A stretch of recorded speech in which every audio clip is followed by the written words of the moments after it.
ಖಾರ ಬಣ್ಣ ಮತ್ತು ರುಚಿ ಆಚಿ ಚಿಲ್ಲಿ ಪೌಡರ್. ದೆಹಲಿಗೆ ತೆರಳಿದ್ದಾರೆ ಡಿಸಿಎಂ ಡಿಕೆ ಶಿವಕುಮಾರ್. ದೆಹಲಿಗೆ ಹೋಗುವ ಮುನ್ನ ಪ್ರತಿಕ್ರಿಯೆಯನ್ನ ಕೊಟ್ಟಿದ್ದಾರೆ. ಖಾಸಗಿ ಕಾರ್ಯಕ್ರಮ ನಿಮಿತ್ತ ದೆಹಲಿಗೆ ಹೋಗ್ತಾ ಇದ್ದೀನಿ ಅಂತ ಹೇಳಿ, ಆದ್ರೆ ಏನಾದರೂ ಸೀಕ್ರೆಟ್ ಮಾತುಕತೆಗೆ ದೆಹಲಿಗೆ ಹೋಗಿದ್ದಾರೆ ಹಾಗಾದ್ರೆ?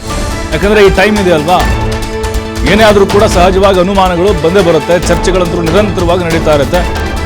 ಒಂದ್ ಕಡೆ ಸಿಎಂ ಮಂಗಳೂರಿನಲ್ಲಿದ್ರೆ ಡಿಸಿಎಂ ಅವರು ಡೆಲ್ಲಿ ಫ್ಲೈಟ್ ಹತ್ತಿ ಹೋಗ್ಬಿಟ್ಟಿದ್ದಾರೆ.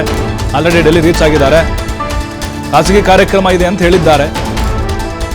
ಅಂದ್ರೆ ದೆಹಲಿಯಲ್ಲಿ 14ನೇ ತಾರೀಕು ವೋಟ್ ಚೋರಿ ಪ್ರತಿಭಟನೆ ಇದೆ. ಪ್ರತಿ ಜಿಲ್ಲೆಯಿಂದ 300 ಜನ ಕರೆದೊಯ್ಯಬೇಕಾಗಿದೆ. ಈಗ ಡಿಕೆ ಶಿವಕುಮಾರ್ ಅವರು ಹೇಳ್ತಿರೋದು ಇದು. ಬೇರೆ ಬೇರೆ ಕಾರ್ಯಕ್ರಮಗಳಿದಾವೆ, ಅದಕ್ಕೆ ಹೋಗ್ತಾ ಇದ್ದೀನಿ ಅಂತೀವಿ. ಈ ಬಗ್ಗೆ ಕ್ಯಾಬಿನೆಟ್ ಮೀಟಿಂಗ್ನಲ್ಲೂ ಕೂಡ ಹೇಳಿದ್ದೇನೆ. ಸಚಿವರು, ಶಾಸಕರು, ಮುಖಂಡರು ಜವಾಬ್ದಾರಿನ ವಹಿಸಬೇಕಾಗಿದೆ. ನಾನು ರೈಲ್ವೆ ಸಚಿವರಿಗೂ ಕೂಡ ಮಾತನಾಡಿದ್ದೇನೆ. ಅಲ್ಲಿ ಎಲ್ಲ ವ್ಯವಸ್ಥೆಯನ್ನು ಮಾಡಿದ್ದೇವೆ ಅಂತ ಡಿಸಿಎಂ ಡಿಕೆ ಶಿವಕುಮಾರ್ ಹೇಳಿದ್ದಾರೆ.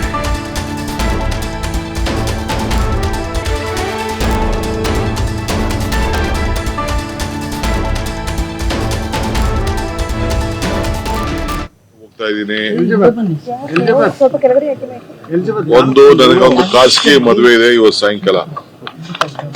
ನನ್ನ ಯಾರೊಬ್ಬ ಆಪ್ತ ಸ್ನೇಹಿತರು IAS ಆಫೀಸರ್ ಅವರ ಮಗಂದು ಮದುವೆ ಇದೆ, ಹೋಗ್ತಾ ಇದೀನಿ. ಒಂದು ಎರಡನೇದು 14ನೇ ತಾರೀಕು ವೋಟ್ ಚೋರಿ ವಿಚಾರದಲ್ಲಿ ರಾಮಲೀಲಾ ಮೈದಾನದಲ್ಲಿ ಒಂದು ದೊಡ್ಡ ಸಭೆ ಇದೆ. ಆ ಸಭೆಗೆ ನಮ್ಮ ರಾಜ್ಯದಿಂದ ಪ್ರತಿ ಒಂದು ಜಿಲ್ಲೆಯಲ್ಲೂ ಕೂಡ 300 ಜನ ಕರ್ಕೊಡ್ಬೇಕು ಅಂತ ಹೇಳಿ ನಾನು ಎಲ್ಲ ನಮ್ಮ ಕ್ಯಾಬಿನೆಟ್ ಮಿನಿಸ್ಟರ್ಸ್ ಹೇಳಿದ್ದೀನಿ. ನಮ್ಮೆಲ್ಲ MLAಗಳು ತಿಳಿಸಿದ್ದೀನಿ.